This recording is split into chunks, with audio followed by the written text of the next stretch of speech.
제가 지난주 금요일부터 빵긋빵긋 에다가 하나를 더 공약을 추가를 했습니다. 제가 셀장님들 같이 식사하면서 왜 그런 공약까지 했는지 이제는 소리를 안 지르고 얼굴 안 빨개지고 조근조근하게 말을 하겠다 이렇게 했어요. 비웃듯이 웃으시는데 오늘 한번 해볼 겁니다. 근데 주제가 좀 이게 좀 그래서 어떻게 될지는 잘 모르겠지만 아무튼 빵긋빵긋 조근조근 그렇게 설교를 하려고 합니다. 오늘 요한계시록 마지막 강해입니다. 새 에덴의 비전이라고 하는 제목으로 하나님 말씀 증거하겠습니다. 우리가 21장, 22장을 통해서 영원한 천국에 대해서 우리에게 좀 가르쳐주고 있습니다.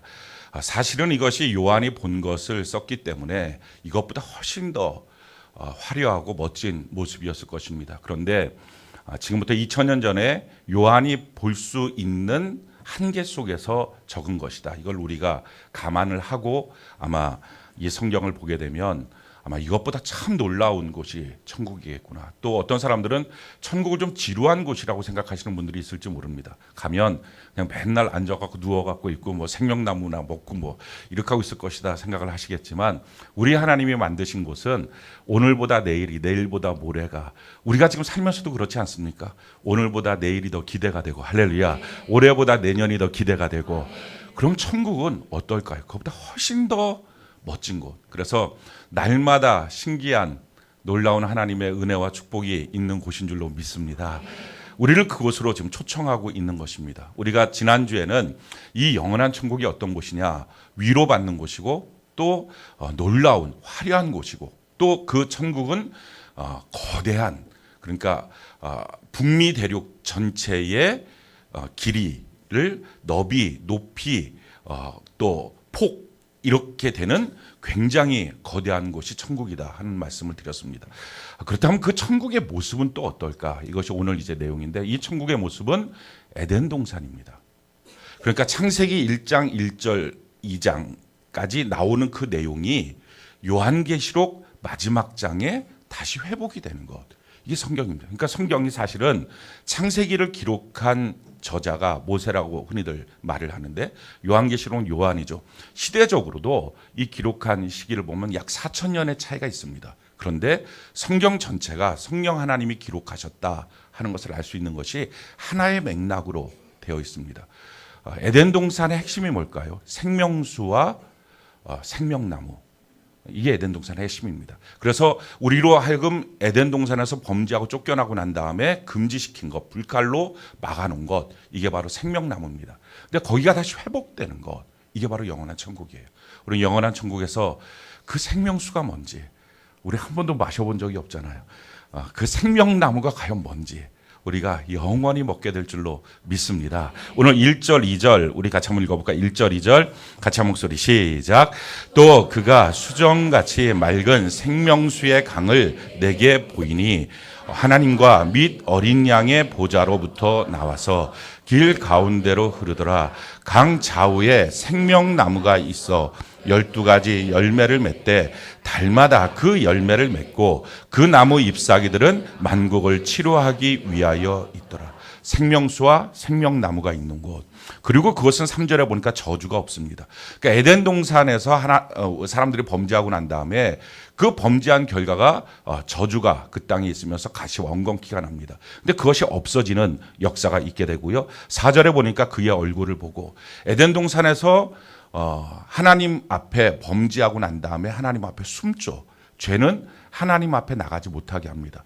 숨었던 그 일이 다시 회복이 돼서 이제는 그의 얼굴을 보게 되는 그러니까 에덴 동산의 회복. 이게 바로 영원한 천국입니다. 그러니 그 에덴 동산이 얼마나 멋지게 만들어진 곳일까요? 그런데 그것이 이 땅에 만들어진 것입니다. 근데 천국은 새하늘과 새 땅에 만들어지는 것입니다. 그래서 우리로 하여금 너무 상상할 수 없는 그런 곳으로 하나님 우리를 초대하고 있다 하는 것입니다. 5절에 보니까 다시 밤이 없고 또 등불과 햇볕이 쓸데없이 하나님께서 그들에게 영영이 비추어지는 곳이다 라는 것입니다. 이곳이 영원한 천국입니다. 우리가 가야 될 곳입니다. 그러면서 하나님이 이렇게 말씀하시죠. 6절에 보니까 이 모든 일들이 반드시 속히 될 것이다. 7절에 보니까 내가 속히 올 것이다. 또 10절에도 보니까 이 두루마리의 예언의 말씀을 임봉하지 말라. 때가 가깝다. 12절에도 보니까 보라 내가 속히 오리라. 20절에도 보니까 내가 진실로 속히 오리라. 여러분 성경 한 장에 이렇게 속히 온다. 반드시 된다. 빨리 될 것이다. 임봉하지 말라. 이렇게 되어 있는 곳이 여기 하나입니다. 우리 주님이 이 땅에 속히 오시게 될 줄로 믿습니다. 근데 어떤 사람들은 2000년이 됐는데 그러면 도대체 이 속히가 언제쯤 될 것이냐 이렇게 말씀하시는 분들이 있는데 베드로후서 3장에 보면 하나님께서의 계산은 하루가 1000년 같고 1000년이 하루 같고 근데 사실은 이렇게 된 이유는 누구도 지옥 가지 않고 회개해서 돌이켜서 하나님의 자녀가 되도록 하는 것 이게 하나님의 뜻이라는 것입니다. 왜 아직도 오늘까지 주님이 안 오셨을까? 우리로 하여금 우리 주변에 있는 믿지 않는 사람에게 복음을 증거하는 것 이것이 바로 하나님의 뜻이고요. 또 한 가지 우리가 만약에 교회를 다니는데 천국에 들어갈 수 없는 처지라면 오늘 회개하고 돌이키게 하는 것 이것이 하나님의 뜻과 목적입니다. 그래서 우리가 오늘 말씀을 듣고 우리가 천국에 들어갈 수 있는 성경이 말하는 그 안에 우리가 다 속하는 귀한 역사 있기를 바랍니다. 그러면서 오늘 성경이 세 가지의 부분에 대해서 참 놀랍게 우리에게 마지막 때를 사는 우리를 향해서 말씀을 하십니다. 우리 11절 같이 한번 볼까요? 요한계시록 22장 11절 우리 같이 한번 읽어봅시다. 시작. 불의를 행하는 자는 그대로 불의를 행하고 더러운 자는 그대로 더럽고 의로운 자는 그대로 의를 행하고 거룩한 자는 그대로 거룩하게 하라. 마지막 때가 되면 될수록 안 바뀐다는 거예요, 사람이. 그러니까 구원받지 못한 사람이 자꾸 언젠가 구원받겠지. 그날은 점점 없다 하는 것입니다. 거룩하지 못한 사람이 언젠가는 죄를 끊고 거룩하게 되겠지. 그렇진 않다는 것입니다. 그러니까 마지막 때가 되면 될수록 성경이 우리에게 말하고 있는 것은 사람은 점점 안 바뀌어진다 하는 거예요. 그래서 가능하면 오늘 지금 주어진 앞으로 남은 세월의 가장 빠른 오늘 내가 바뀌어야 된다는 것입니다. 이게 성경이 우리에게 좀 가르쳐주고 있는 말씀이에요. 전도도 마찬가지예요. 언젠가 때가 되면 이 사람에게 복음을 증거하겠지. 특별히 우리가 가족들한테 많은 그런 생각을 갖는데 그렇지가 않다는 것입니다. 성경이 우리에게 이렇게 말하죠. 디모데후서 4장 2절로 5절 우리가 좀 읽어볼까요? 시작. 너는 말씀을 전파하라. 때를 얻든지 못 얻든지 항상 힘쓰라. 범사의 오래 참음과 가르침으로 경책하며 경계하며 권하라.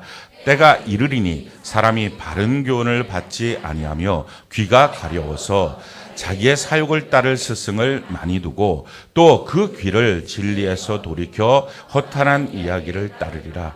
그러나 너는 모든 일에 신중하여 고난을 받으며 전도자의 일을 하며 내 직무를 다하라. 오늘 성경이 이렇게 말하죠. 너가 때를 얻든지 못 얻든지 말씀을 선포해야 된다. 왜냐하면 시간이 지나면 지날수록 사람들이 바른 교훈을 받지 않고 귀가 가려져서 자기의 사욕을 따를 스승을 많이 두고 그 귀를 진리에서 돌이켜 허탄한 이야기를 따를 것이다 하는 것입니다. 시간이 지나면 지날수록 안 됩니다. 그러니까 하나님의 뜻 가운데 바르게 될 수 있는 가장 쉬운 날이 오늘이에요. 가정을 회복할 수 있는 가장 쉬운 날이 오늘이에요. 내일은 오늘보다 더 어렵다는 것입니다.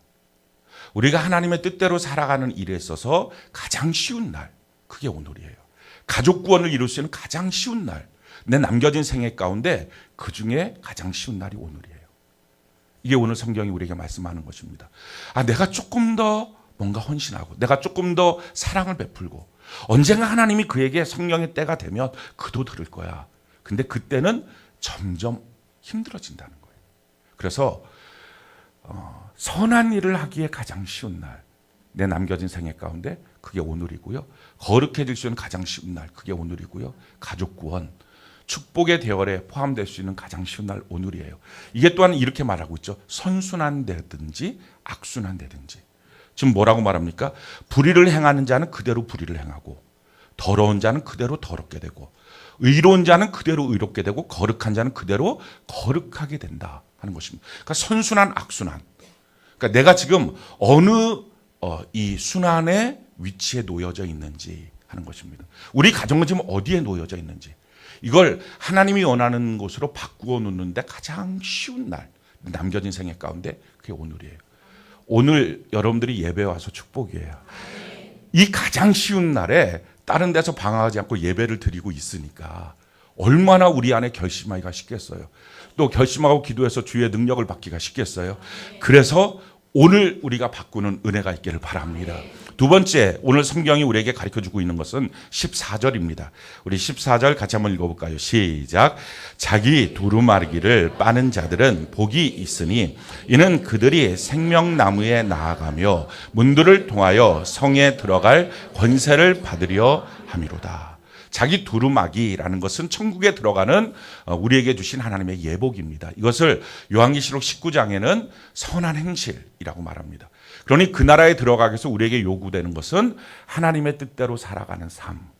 이것이 오늘 우리가 해야 되는 일이다 하는 것입니다. 천국은 그냥 저절로 들어가지 않습니다.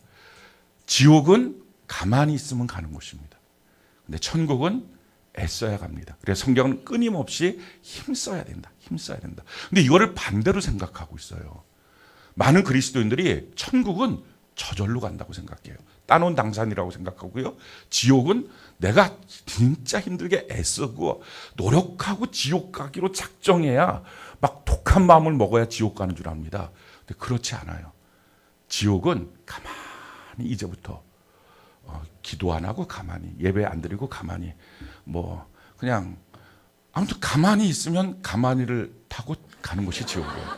근데 천국은 힘쓰고 애쓰고 주님을 따라가고 이래야지 천국 갑니다. 우리가 다 천국 가는 은혜가 있기를 바랍니다. 어떻게 지금까지는 빵긋빵긋 조근조근 하고 있습니까?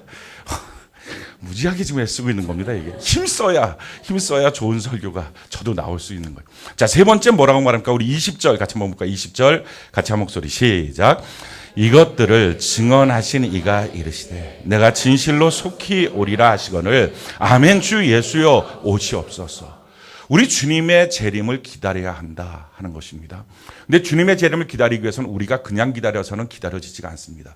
마귀에 끊임없이 도전이 있습니다. 그래서 우리에게 하나님이 세 가지를 주셨어요. 제일 첫 번째 성령 하나님, 두 번째 성경, 세 번째가 교회를 주셨어요.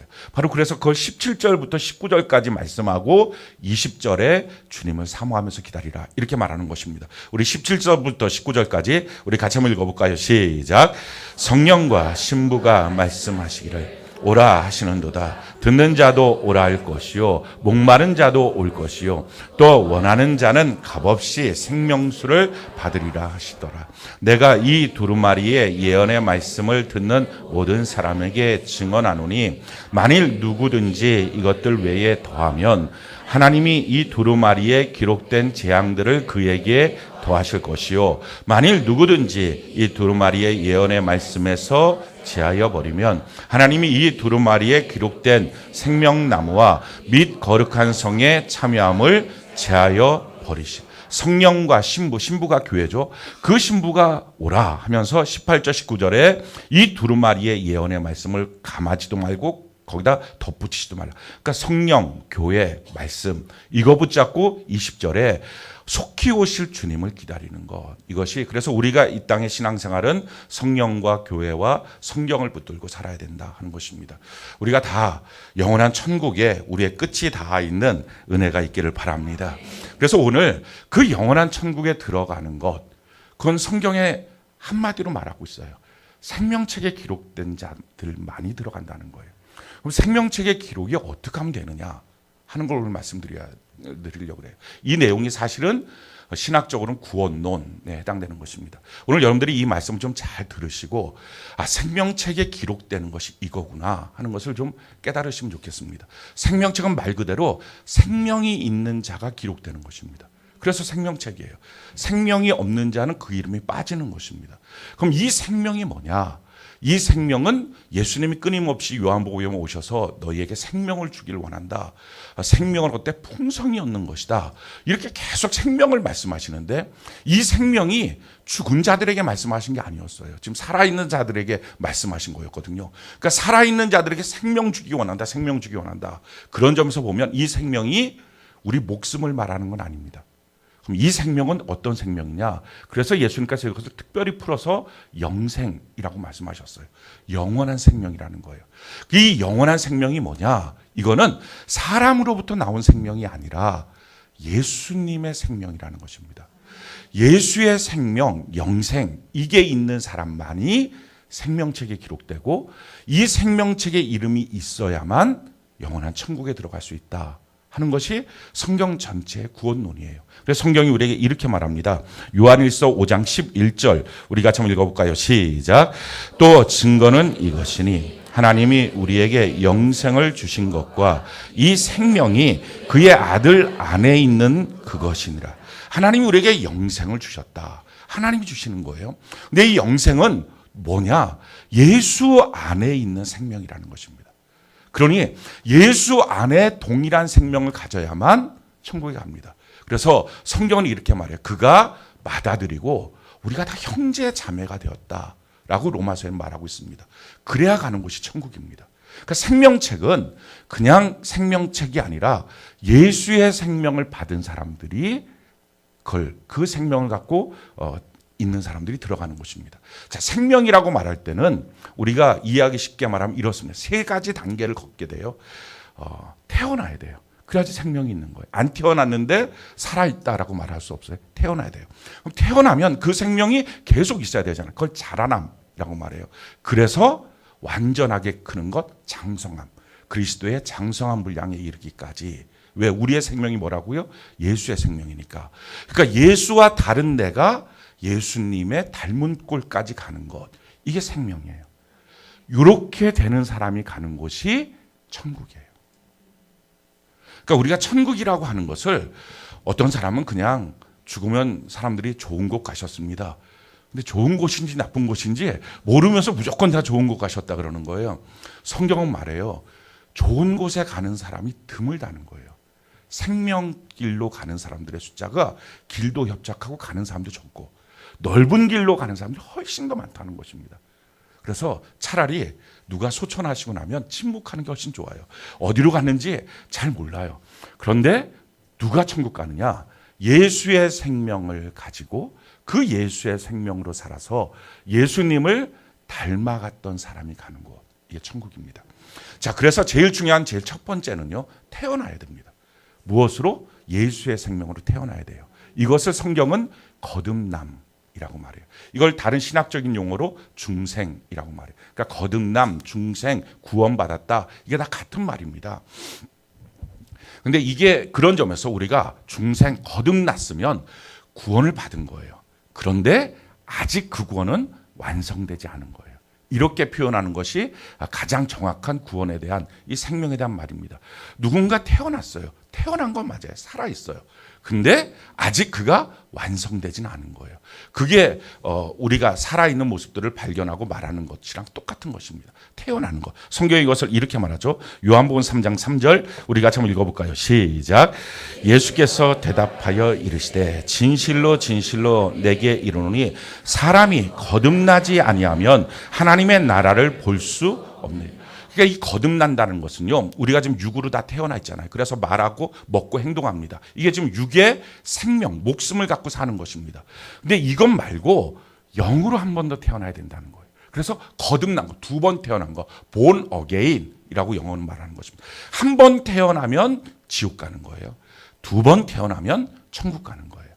그래서 두 번을 반드시 태어나야 됩니다. 근데 두 번 어떻게 태어나느냐? 한 번은 우리가 지금 육으로 태어난 건 우리 부모를 통해서 태어난 것입니다. 그러면 이것이 영으로 우리가 한 번 더 태어나야 되는데 어떻게 태어나느냐? 그것은 성령과 물로서 태어난다. 이 물이라고 하는 것이 말씀입니다. 성경이 이렇게 말해요.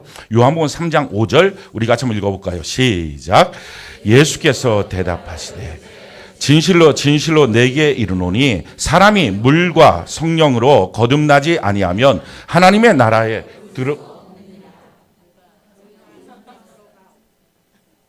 이게 지금 3절을 하고 있는데 제가 다시 읽어드릴게요. 예수께서 대답하시되 진실로 진실로 내게 이르노니 사람이 물과 성령으로 나지 아니하면 하나님의 나라에 들어갈 수 없느니라. 그러니까 한 번 태어나는 것은 어머니 아버지가 정자 난자가 만남으로 우리가 태어난 것입니다. 그런데 영으로 태어나는 것은 물과, 이 물이라는 것은 말씀을 말하죠. 말씀과 성령으로 태어나는 것입니다. 그래서 우리가 어느 날인가 말씀이 들리는 거예요. 그 말씀이 믿어지는 거예요. 이게 말씀과 성령의 감동의 역사, 이걸 통해서 우리가 탁 태어나는 것입니다. 근데 언제 하나님의 말씀과 성령의 감동이 우리에게 오게 되느냐? 우리가 다 교회를 나와요. 교회를 나와서 왜 우리가 교회를 나옵니까? 대부분의, 거의 저는 100%라고 생각을 하는데, 교회 나오는 이유는 한 가지입니다. 더 잘 살려고 나온 거예요. 더 잘 살려고. 교회 나오면 더 좋아지겠지. 가난한 삶이 해결되겠지. 병든 몸이 해결되겠지. 누구든지 다 똑같습니다. 교회 나오는 예수 믿는 이유, 예수 믿고 복 받자, 이거예요. 다 예수 믿고 복을 받기 위해서 교회를 나와요. 그래서 교회를 나와서 어떤 사람들은 별것 없네 하고 교회를 떠나가는 사람도 있어요. 근데 우리처럼 이렇게 남아있는 사람들이 있어요. 이게 은혜예요. 왜 남아있느냐? 남아있다 보니까 말씀을 듣는데 정말 좋은 말씀인 거예요.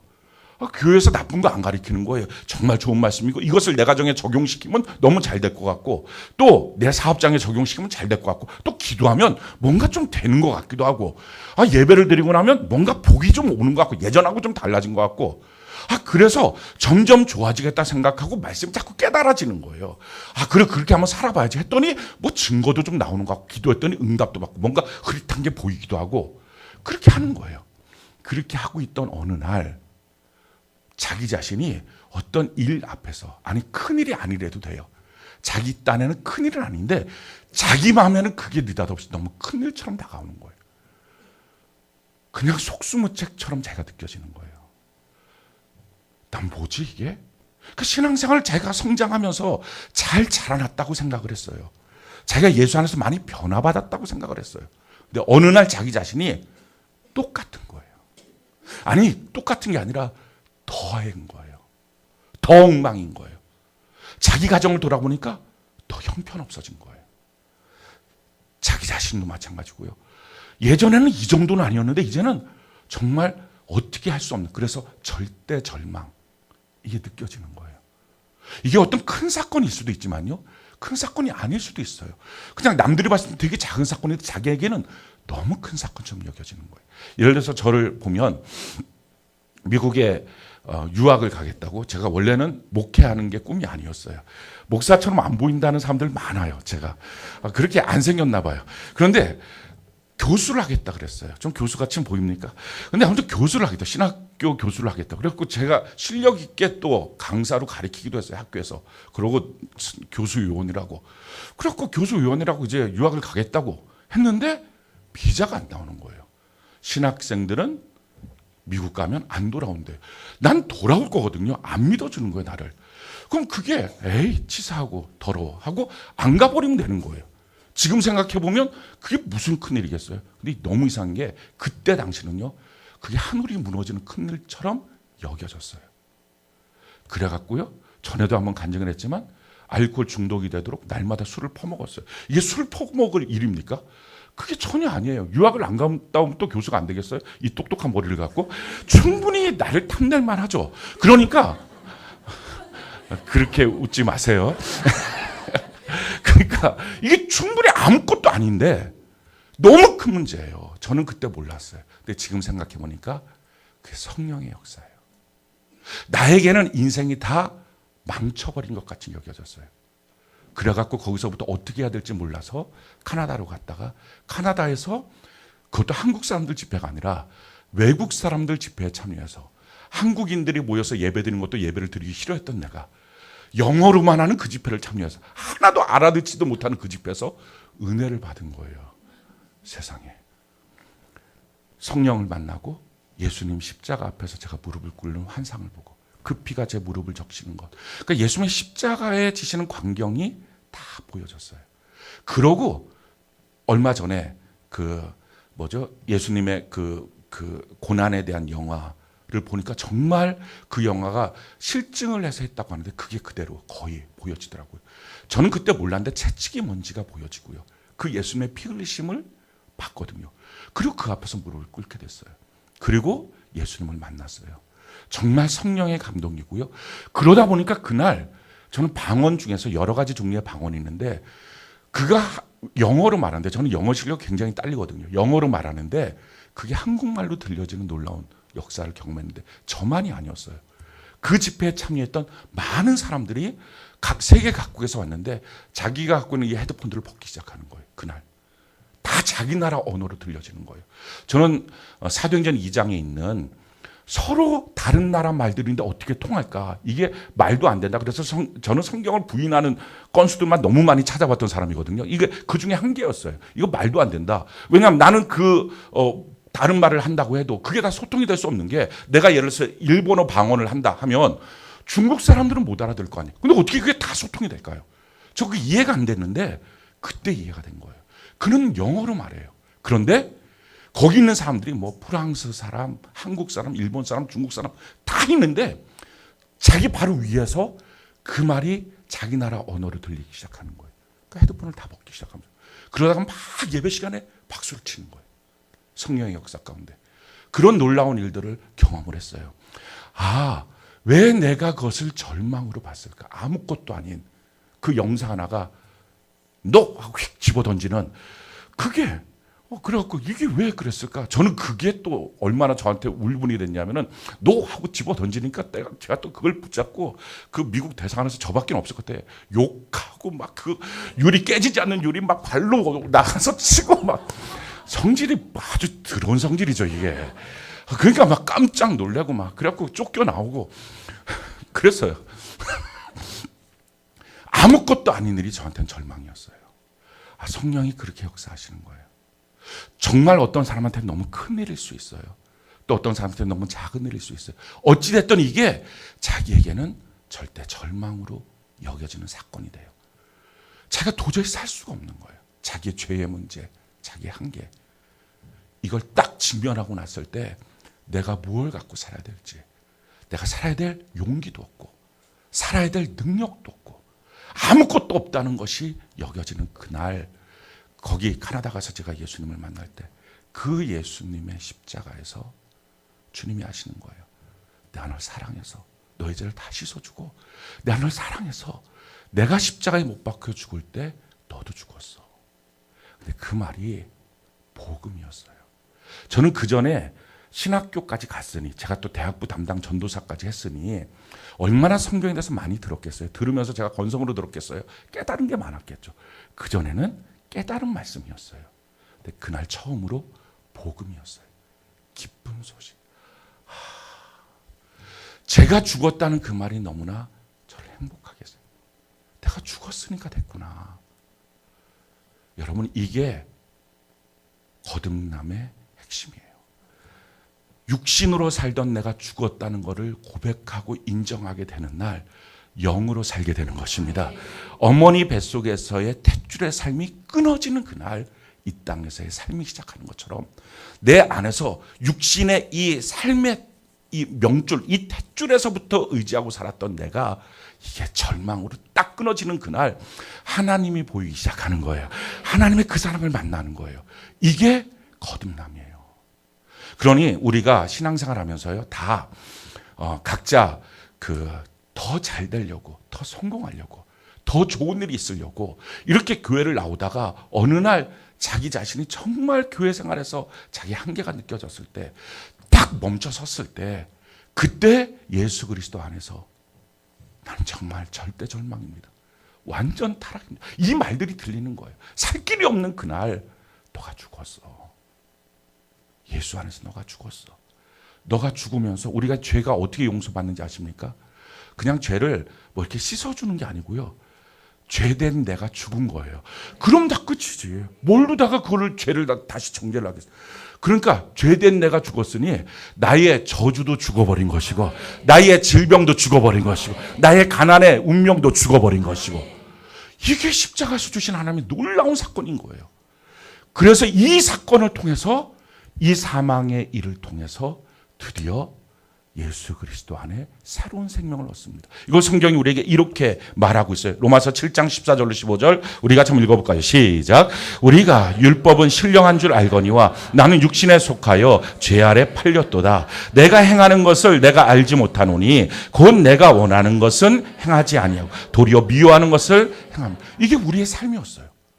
어느 날 그냥 그게 우리의 삶인 줄 알았는데 어느 날 딱 성령께서 내 마음을 책망하시는 그 순간에, 성령께서 내 마음을 보여주시는 그 순간에, 야, 정말 나는 하나님의 뜻을 이루지 못하는 사람이구나. 노력해도 애써도 눈물을 흘려도 안 되는구나. 또다시 결심하고 가도 또 똑같구나. 이 자신을 발견하는 거예요. 무기력한 자기의 인생, 할 수 없는 자기의 모습. 아니, 이것뿐입니까? 자기 인생 자체가 다 불가능처럼 여겨지는 거예요. 살 수 있는 힘이 없어요. 사랑하는 성도 여러분, 혹시 지금 여러분들이 살 소망이 끊어졌습니까? 정말 못 살겠습니까? 내 이놈의 가정에서는 도저히 살 수가 없다. 내 이 사람이랑 도저히 살 수가 없다. 이 회사에서는 내가 먹고 살 길이 없구나. 아, 정말 내가 신앙생활하는데 이렇게 열심히 기도하고 신앙생활을 했는데도 나는 정말 살 길이 없다. 그건 오늘 성령께서 여러분들을 만나시기 위한 역사예요. 할렐루야. 내일은 더 어렵다니까요. 오늘이 제일 쉬운 날이라니까요. 오늘 주님 만나는 은혜가 있기를 바랍니다. 주님 만나는 것은요, 더 잘되고 성공하면서 만나는 게 아니에요. 자기 인생이 정말 사망이다. 이걸 느낄 때 만나는 거예요. 그래서 로마서 7장 24절 우리가 좀 읽어볼까요? 시작. 오라, 나는 곤고한 사람이로다. 이 사망의 몸에서 누가 나를 건져내리. 아멘. 자기 자신이 이렇게 사망이 경험돼야 돼요. 이건 자기가 경험하고 싶어서 경험하는 게 아니라 주님께서 환경을 통해서, 어떤 때 그냥 내 마음을 통해서, 어떤 때 내 눈만 바꿔서, 아까 말씀드린 것처럼 비자 안 나오는 게 뭐가 그렇게 대단한 일이에요. 아무것도 아니에요. 이런 간증을 제가 몇 번 했는데 몇 번 하다 보니까 너무 부끄러워요. 뭐가 간증이 뭐 제대로 된 간증도 아니고 뭐 비자 안 나왔다고 인생이 이랬다고 막. 그러니까 이게 사람이 너무 찌질해 보이기도 하고. 그래서 이 간증을 이제 오늘로서 마치려고 하는 마음이 자꾸 들어요. 그런데 정말 고백하게 되는 것은요, 그런 거예요. 나중 시간에 지나고 나면 아무것도 아닐 텐데 그날은 너무 큰 날이에요. 저는 여러분들의 인생에 너무 큰 절망, 하나님이 주시는, 성령이 주시는 구원하기 위한 그 절망, 그걸 느끼는 은혜가 있기를 바랍니다. 우리 셀장 중에 한 분이 지금 출산을 했잖아요. 근데 그날 출산한다고 이제 셀장 모임이 있었던 날에 간다고 했을 때 저는 모르잖아요, 출산이 뭔지. 그래갖고 제 차를 같이 타고 가면서 여성 셀장님들한테 물어봤어요. 출산이 어떠냐. 그랬더니 여성 셀장님들이 이런 말을 하더라고요. 허리가 꺾이면서 애를 낳는다. 그런 게 있어요? 허리가 꺾인다? 그게 아니고 뭐라고요? 허리가 잘라지면서 애를 낳는다고? 두 종류의 사람이 있다는, 허리가 잘라지면서 애를 낳거나 배가 아파서 애를 낳거나. 이게 모르겠어요. 정말 그런 건지 어떤 건지 잘 모르겠어요. 그래서 차라리 그럼 재앙적인 어떠냐. 그래도 나중에 아무는 게 힘들다. 아무튼 죽을 고생이다. 그런 얘기를 하는 거예요. 하루 종일 죽는 줄 알았다. 그래요. 죽는 줄 알아야 새 생명이 나와요. 지금 이렇게 살고 있는 삶이 죽을 것 같아야 돼요. 그것이 정말 실제든 아니면 성령께서 내 마음을 그렇게 만들어 주시든, 그럼 그게 은혜예요. 그 사망을 통과할 때 나는 곤고한 몸이다. 누가 이 사망에서 나를 건져낼까? 이 마음 속에서 그때 보이는 게 십자가예요. 그 전에 수없이 봤던 십자가하고는 달라요. 그 십자가로 나는 죽었고 내 안에 예수님이 살아계십니다. 그 내가 죽었다는 말이 너무 복음이에요. 사람이 너무 고통스럽잖아요. 그럼 죽고 싶어요. 근데 죽으면 지옥 가니까 또 그건 안 돼요. 그러니까 이 기독교는 이중고에 빠져 있는 거예요. 그러니까 처음 오자마자 죽으면 자살하지 말라, 지옥 간다, 이 말을 들으니까 이게 안 되는 거예요. 세상 사람들이 쉽게 죽어요. 죽고 난 다음에 그 사람들 깜짝 놀랄 거예요. 안 죽는 자기 자신을 보면서. 사람은 안 죽거든요. 영원히 사는 거예요. 자기는 죽었다고 생각했는데 눈을 시퍼렇게 뜨고 있는 거예요. 게다가 하나님 앞에서 딱 이렇게 하나님 쳐다보시는 거예요. 그러니 이게 살 길이 없는 거죠. 그래서 가장 큰 절망은요, 자살하고 났는데 자기가 안 죽었다는 사실을 아는 거예요. 영원히 안 죽을 뿐만 아니라 자기는 영원한 지옥에 간다는 사실 때문에 이게 그냥 큰일 날 일인 거죠. 우리가 정말 괴로우면 죽고 싶어요. 우리의 삶에 대해서 우리는 더 이상 자신이 없으니까. 근데 그때 또 죽었어. 그럼 이게 얼마나 큰 복음입니까? 넌 죽었어. 맞아. 넌 이미 죽었어. 예수님의 십자가에서 너는 죽었어. 너의 옛사람은 죽었어. 그렇게 고통스러운 그 가난, 그 저주, 그 질병, 그 아픈 질병, 그 끊을 수 없는 그 죄, 그런 너는 죽었어. 내가 노력해서 그게 아니라 우리 예수님이 십자가에서 죽으실 때 나도 같이 죽었어. 할렐루야. 이게 복음인 거예요. 복음. 깨달아지는 게 아니라요. 그냥 너무 기쁜 소식인 거예요. 저는 여러분들이 이 밤에 이 기쁜 소식이 들려지는 은혜가 있기를 바라고요. 이미 들으신 분들은 그게 다시 회복됐으면 좋겠어요. 나는 이미 죽었다. 할렐루야. 그래서 성경이 우리에게 이렇게 말합니다. 로마서 6장 6절 우리 같이 한번 읽어볼까요? 시작. 우리가 알거니와 우리의 옛사람이 예수와 함께 십자가에 못 박힌 것은 죄의 몸이 죽어 다시는 우리가 죄에게 종노릇하지 아니하려 함이니. 우리의 옛사람이 죄의 몸이 다 죽어버렸다. 이게 얼마나 복음이에요. 그래서 이렇게 말하죠. 갈라디아서 2장 20절 우리 같이 한번 읽어볼까요? 시작. 내가 그리스도와 함께 십자가에 못 박혔나니 그런즉 이제는 내가 사는 것이 아니요 오직 내 안에 그리스도께서 사시는 것이라. 이제 내가 육체 가운데 사는 것은 나를 사랑하사 나를 위하여 자기 자신을 버리신 하나님의 아들을 믿는 믿음 안에서 사는 거예요. 아멘. 내가 죽었습니다. 예수님이 내 안에 살아계십니다. 나는 새로운 피조물이 되었습니다. 이제부터 내가 사는 것은 예수를 믿는 믿음으로 사는 것입니다. 이 놀라운 선포, 이게 복음인 거예요. 이게 기쁜 소식인 거예요. 죽고 싶은 사람한테 너 노력할 필요 없어. 너 이미 죽었어. 너가 그토록 끊고 싶은 그 모든 것은 이미 죽었어. 이 성경의 선포, 이게 그날 딱 이 말씀이 성령으로 믿어지는 거예요. 성령과 말씀을 통해서 이날 거듭나는 거예요. 사랑하는 성도 여러분, 이 갈라디아서 2장 20절의 이 말씀은요, 신앙의 최고봉이 아니고요, 신앙의 시작이에요. 이게 첫날이에요. 그 전까지의 삶은 정확하게 말하면 구원을 받기 위한 구도자의 삶이었어요.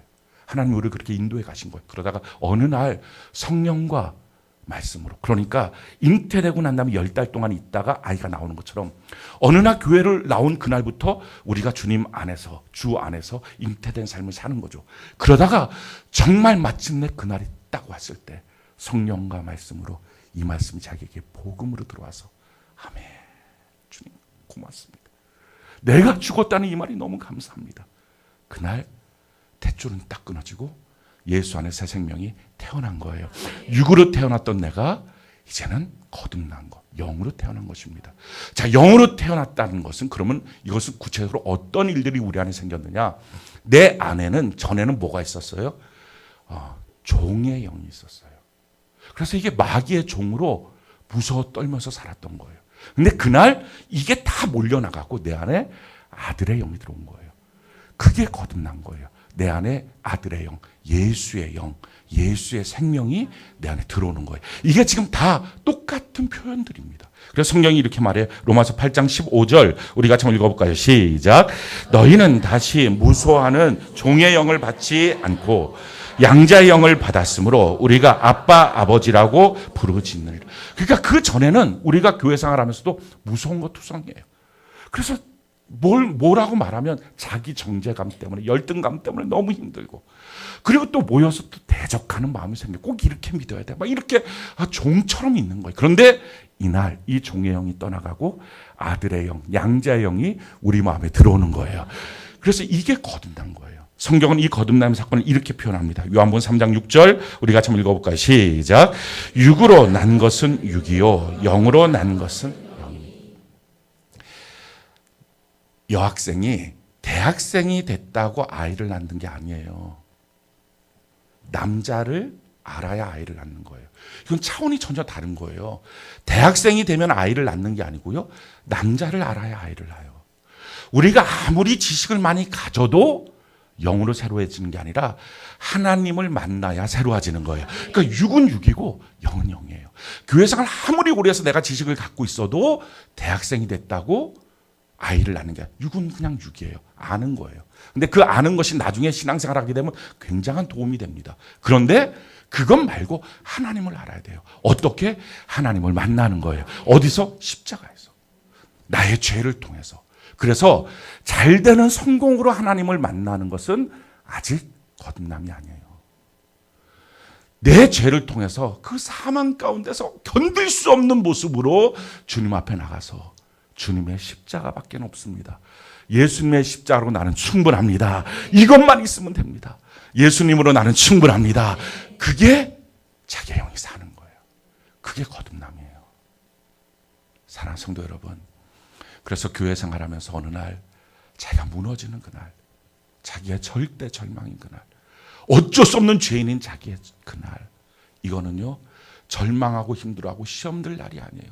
정말 힘들어서 할 수 없는 그날이, 이건 시험들 날이 아니에요. 그날이 기회예요.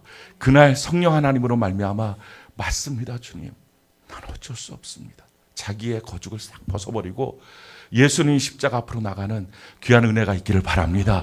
그러고 나면 하나님이 날 사랑한다는 게 느껴지는 거예요.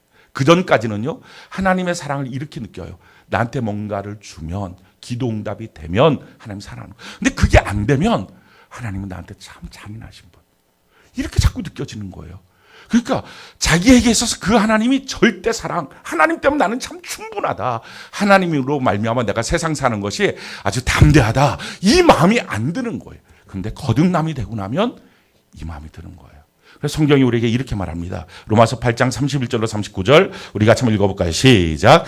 그런즉 이 일에 대하여 우리가 무슨 말하리요? 만일 하나님이 우리를 위하시면 누가 우리를 대적하리요? 자기 아들을 아끼지 아니하시고 우리 모든 사람을 위하여 내주시니가 어찌 그 아들과 함께 모든 것을 우리에게 주시지 아니하겠느냐?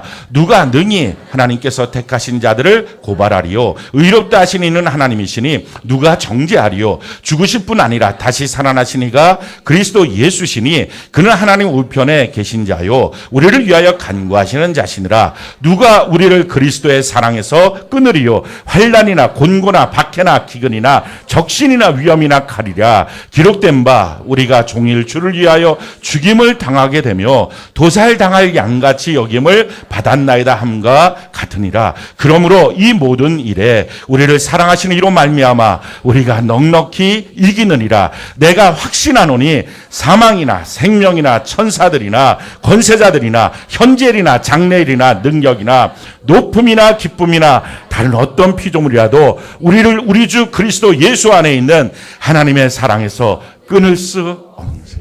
아멘. 이 하나님의 사랑을 꼭 만나야 돼요. 십자가 앞에 서면 정말 나 같은 죄인 위해서 예수님이 십자가에서 나를 위해서 죽으셨군요.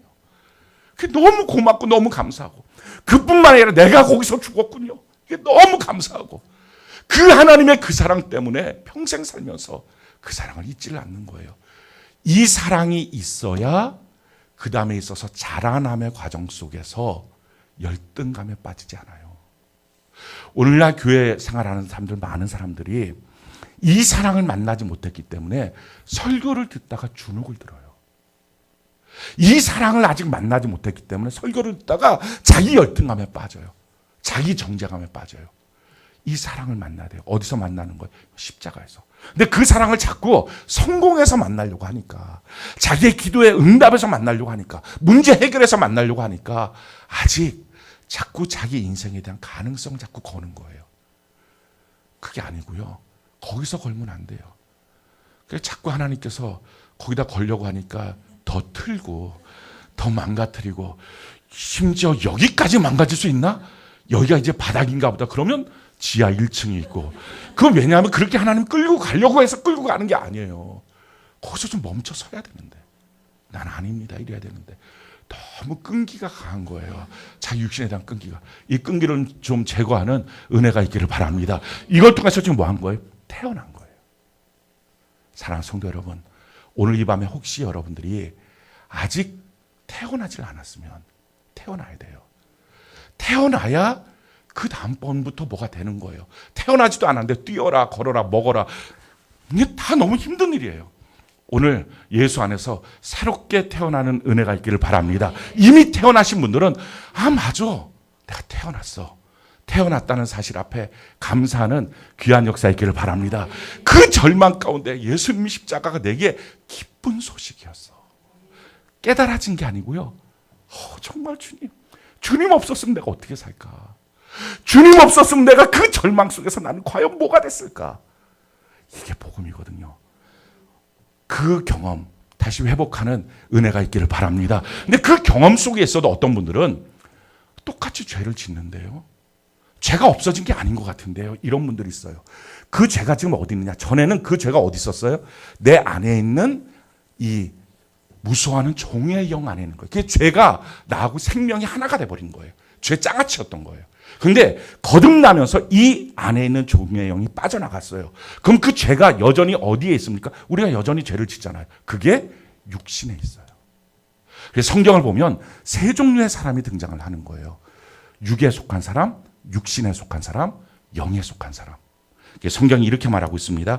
고린도전서 2장 14절로 15절 우리 같이 한번 읽어볼까요? 시작. 육에 속한 사람은 하나님의 성령의 일들을 받지 아니하니 이는 그것들이 그에게는 어리석게 보임이요 또 그는 그것들을 알 수도 없나니 그러한 일은 영적으로 분별되기 때문이라. 신령한 자는 모든 것을 판단하나 자기는 아무에게도 판단을 받지 아니하니라. 고린도전서 3장 1절 같이 한번 읽어볼까요? 시작.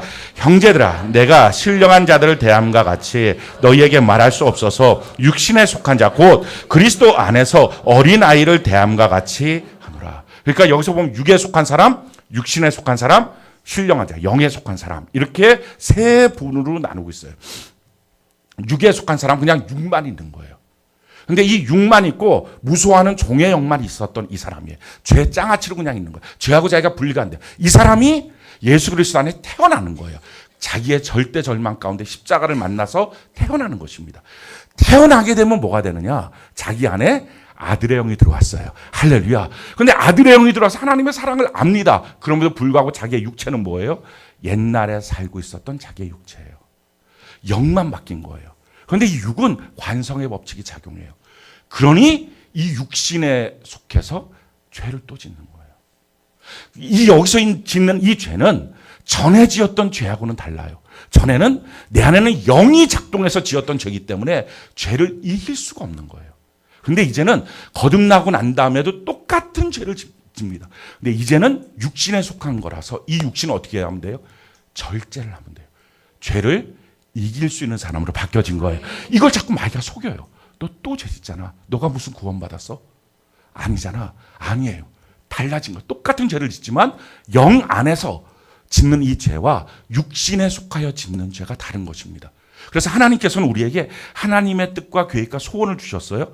그런데 우리 안에는 지금 뭐가 있어요? 육신에 속했던 뜻과 계획과 소원이 있어요. 이 두 가지가 싸우는 것입니다. 이 싸우는 과정이 자라나는 거예요. 아까 태어남, 그 다음에 뭐가 있어요? 자라남이 있어요. 이 자라남의 과정은 어디서 있어야 됩니까? 이게 교회 안에 있는 거예요. 하나님의 가정 안에서. 아이는 태어나는 것 요즘에는 대부분 병원에서 태어나요. 셀장님 얘기를 들어보니까 길 가다가 태어난 아이도 택시 안에서 아이를 쑥 나왔다 이렇게 하는 경우도 있어요. 저희 어머니는 저를 낳다가 이렇게 용품들이 있는데 그 캐비넷 안에 그걸 넣어놨는데 그걸 꺼낼 사람이 없어서 애를 낳다가 갑자기 일어나서 그걸 꺼내라고 해갖고 캐비넷을 문을 돌려서 애가 머리쯤 나왔는데 캐비넷이 나와서 덜렁덜렁 거리고 있는 상태에서 바닥에 뚝 떨어져서 원래는 기가 막힌 천재인데 뚝 떨어진 상태에서도 이 정도니까 이게 뭐 어마어마한 거죠. 전설 같은 얘기입니다. 자, 그런데 애는 여기저기서 날 수 있어요. 근데 그 애가 크는 곳은 어디예요? 가정이에요. 우리가 구원은 꼭 교회 안에서만 이루어지는 건 아니에요. 어떤 다른 장소에서 성경을 읽다가 성령의 감동을 받고 그렇게 해서 우리가 구원, 내 자신이 절망인 걸 깨닫고 하나님을 만나서 십자가가 내게 복음으로 들리는 거예요. 기쁜 소식으로. 이게 깨달아지는 게 아니라 십자가가 있어서 다행이다. 아, 예수님이 나 때문에 죽으셔서 다행이다. 이게 그냥 딱 마음에 와서 닿는 거예요. 이게 그냥 믿어지는 것입니다. 십자가가 깨달아지고 뭐 설명이 돼서 깨달아지고 이게 아니라 그냥 복음인 거예요. 복음. 깨달은 게 아니라. 자, 그래서 태어나고 나면 그 다음부터 태어난 아이는요. 하나님의 가정인 교회 안에서 자라납니다. 그래서 교회가 너무 중요해요. 그 가정이 어떤 가정이냐에 따라서 아이들이 다르잖아요. 어떤 교육을 받았고 가정교육을 받았느냐에 따라서 아이들이 달라지는 것처럼 똑같아요. 잘못된 신앙생활을 처음에 익히고 나면 그걸 바꾸는 게 너무 힘들어요. 그냥 이렇게 살아도 되지. 이게 너무 있는. 이렇게 사는 게 교회 생활이지. 이렇게 생각해요. 그거 아니에요. 그렇게 살면 큰일 나요. 왜 큰일 나는지를 이제부터 말씀을 드리려고 그래요. 정말 교회는 그래서 인본주의, 물질주의, 쾌락주의를 가능한 한 제거하고 하나님의 말씀으로 충만해야 됩니다. 우리 모두가 다 부족하지만 우리 교회를 정말 좋은 교회 만드는 은혜가 있기를 바랍니다. 이것은 돈 많은 교회가 아니에요. 어떤 멋진 사회적으로 지위가 있는 사람이 오는 교회가 아니라 예수 그리스도께서 영혼을 맡기실 만한 그런 가정이 되는 은혜가 있기를 바랍니다. 성경이 우리에게 이렇게 말해요. 에베소서 5장 26절 27절 우리 같이 한번 읽어볼까요? 시작. 이는 곧 물로 씻어 말씀으로 깨끗하게 하사 거룩하게 하시고 자기 앞에 영광스러운 교회로 세우사 티나 주름 잡힌 것이나 이런 것이 없이 거룩하고 흠이 없게 하려 하시면. 자, 우리 안에는 육신의 욕구들이 여전히 있습니다. 그런데 내 안에 이제 영이 바뀌어진 거예요. 하나님의 아들의 영이 들어왔어요. 그래서 내 영과 육신이 서로 갈등하고 싸우고 있는 내 모습이 된 거예요. 이게 지금 모든 성도들의 모습입니다. 그럼 교회 안에서 뭘 합니까? 내 육은 자꾸 제거하고 영은 살려가는 거예요. 그래서 이 영이 무슨 영이라고요? 예수의 생명이라니까요. 예수의 생명이 점점 자라나서 예수님을 닮아가는 것입니다. 그러니까 그냥 이렇게 살다가 천국까지가 못 가는 거예요. 그걸 모든 교회에서 가르쳐줘야 돼요. 근데 모든 교회에서 대부분의 교회들이 대충 교회 다니고 예수 믿습니까? 예, 저 예수 믿습니다. 그럼 당신 천국 갑니다. 아니에요. 태어나서 자라나고 장성한 분량에 이르러야만 갑니다. 이게 성경에 너무 분명하게 말하고 있는 거예요. 그럼 우리가 자라나기 위해서 어떻게 해야 되느냐? 교회 생활 어떻게 하느냐? 5가지가 필요해요. 교회 생활 제일 첫 번째는요. 좀 같이 한번 따라해 볼까요? 남에겐 관대하고 자신에게는 철저합시다. 우리가 죄로 말미암아 있는 이 육체의 핵심은 자기중심이에요. 이번에 사진전 할 때 보니까 비슷한 사진들이 있는데 그중에 하나만 올려야 될 때는 의견이 분분했어요. 거의 똑같았거든요. 근데 왜 의견이 분분했느냐? 자기가 잘 나온 사진을 올려야 되는 거예요. 다 자기가 예쁜 거, 남이 뭐 예쁜 거 다 소용없어. 자기가 예쁜 거. 얼마나 자기중심이 우리 안에 이 육신의 본성입니다. 육신에 그냥 속해서 그냥 육신의 이 본성으로 가는 거. 그리스도 안에서 어린아이라고 하는 특징은 뭐예요? 육신에 속한 자예요. 육에 속한 자는 영이 없는 거고요. 육신에 속한 자는 영이 있지만 자기 삶의 기준이 뭐예요? 육신인 거예요. 자꾸. 그러다가 이 육신이 점점점 내려가고 죽이고 영에 속한 사람으로 바뀌어지는 거예요. 이게 성장이에요. 그러니까 자기가 커가는 게 아니라 자기는 죽고 할렐루야. 예수님이 커가기 시작하는 거. 예수를 믿는 믿음으로 살아가는 것. 이게 필요합니다. 제일 첫 번째는요. 자기에 대해서는 철저하고 혹독할 만큼 철저하고 다른 사람에 대해서는 관대한 거. 그게 첫 번째 교회 안에서 우리가 행할 때 자기중심성이 없어집니다. 얼마큼 다른 사람에 대해서는 관대해야 되느냐. 성경이 이것을 이렇게 말하고 있어요. 골로새 3장 13절 14절 우리 같이 한번 읽어볼까요? 시작. 누가 누구에게 불만이 있거든 서로 용납하여 피차 용서하되 주께서 너희를 용서하신 것 같이 너희도 그리하고 이 모든 것 위에 사랑을 더하라. 이는 온전하게 매는 띠니라. 자, 불만 있으면 어떡하라고요? 용납해야 돼요. 용서해야 돼요. 근데 거기서 멈추지 않고 용납하고 용서 안 봐. 그게 아니라 사랑을 덧입혀야 돼요. 이만큼 다른 사람에게는 관대한 연습을 해야 돼요. 이게 처음부터 안 되잖아요. 우리가 다 그 연습을 지금 해야 됩니다. 그래서 성경이 또 이렇게 말하고 있어요. 베드로전서 4장 8절로 11절 우리 같이 한번 읽어볼까요? 시작. 무엇보다도 뜨겁게 서로 사랑할지니 사랑은 허다한 죄를 덮느니라. 서로 대접하기를 원망 없이 하고 각각 은사를 받은 대로 하나님의 여러 가지 은혜를 맡은 선한 청지기 같이 서로 봉사하라. 만일 누가 말하려면 하나님의 말씀을 하는 것 같이 하고 누가 봉사하려면 하나님이 공급하시는 힘으로 하는 것 같이 하라. 아멘. 거기까지요. 우리가 사랑하는데 그냥 보통이야 뜨겁게 사랑해야 되고요. 대접해야 돼요. 다른 사람을. 근데 얼마큼 다른 사람을 위하고 관대해야 되느냐. 원망 없이 대접하는 거예요.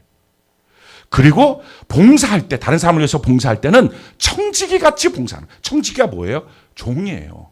종처럼 섬겨야 된다는 거예요. 말하려면 하나님의 말씀을 하는 것처럼.